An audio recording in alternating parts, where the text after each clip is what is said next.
right, so something a little bit different from the cows is getting brooders ready for chicks. If you've ever had chickens before, this is really straightforward stuff.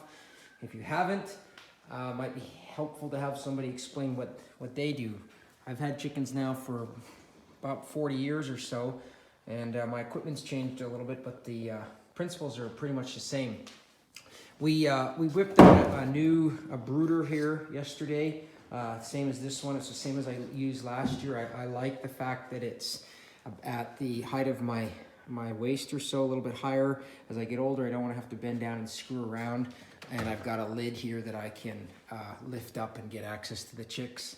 So what I did is I double zip tied redundancy. I believe very strongly that heat lamps are dangerous, but it's what I use.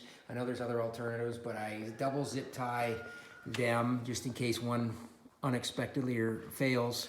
And I have 2 heat lamps in just in case one bulb goes out. One piece of advice I'll give you is always have a spare bulb just in case. So I have a spare bulb, and I have 2 heat lamps. I have a red one and a white one, and I'm gonna see where the chickens congregate, and I can always shut off the white one if they want to sleep at night.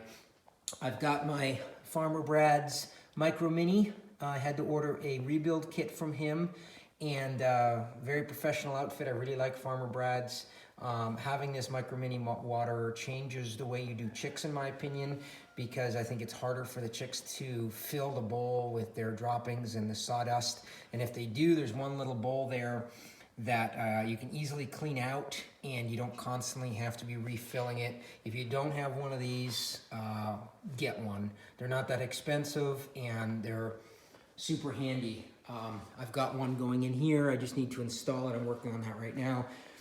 I have water in my garage here, so I just have a splitter, and then you can see I've got that other one I just need to install. I just put a little notch in here to run the water line. So the other thing that I do, of course, is put in the shavings, lots and lots of shavings. I've got about 30 turkeys coming and about 200 and some odd chicks coming in the next day or so, hopefully tomorrow morning.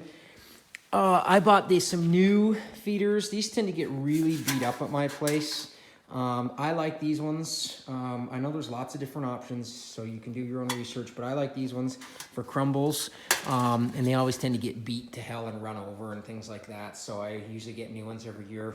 Wish I didn't have to, but they're cheap enough, and that way I know they're also disease-free and they're clean and all that sort of thing. So you got to have your water. I like the Farmer Brad's.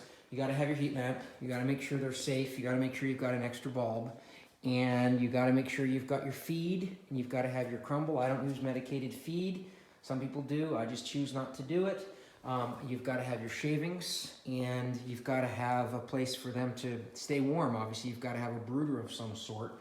So if you've got those things, you'll be fine. And there's a million variations on that. Don't let anyone tell you there's only one way or wrong way. There's different sorts of heat.